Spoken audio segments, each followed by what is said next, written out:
Warga Jalan Dwi Kora 2 Lorong Tinta Mas, Kecamatan Ilir Barat 1 Palembang, dikejutkan dengan temuan jenazah di sebuah rumah bedeng. Setelah diperiksa, jenazah tersebut merupakan Sarifah 58 tahun yang merupakan pensiunan PNS. Jenazah Sarifah pertama kali ditemukan Saiful, pemilik bedeng yang ditempati korban dalam kondisi sudah berbau.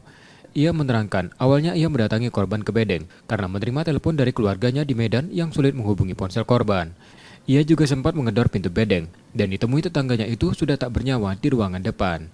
Dari keterangan warga sekitar, korban terakhir kali terlihat 2 bulan lalu dan mengeluh sakit di kakinya. Korban juga dikenal tertutup di lingkungan tersebut. Kita mendapat dari masyarakat bahwa telah ditemukan mayat seorang perempuan, dan kemudian kami akan melanjutkan ke Rumah Sakit Bayangkara untuk dilakukan visum dan otopsi. Untuk penyebab kematian kita belum tahu karena ini sudah lama sepertinya mayatnya. Selanjutnya di dalam kamar tadi ditemukan, selain korban ditemukan ada benda-benda tajam atau tumpul. Untuk sementara kita belum terlalu ini karena unit identifikasi masih melakukan identifikasi di dalam.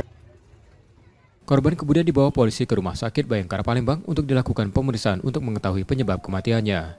Resi Oktora, Muklas Diferensial, Kompas TV, Palembang, Sumatera Selatan.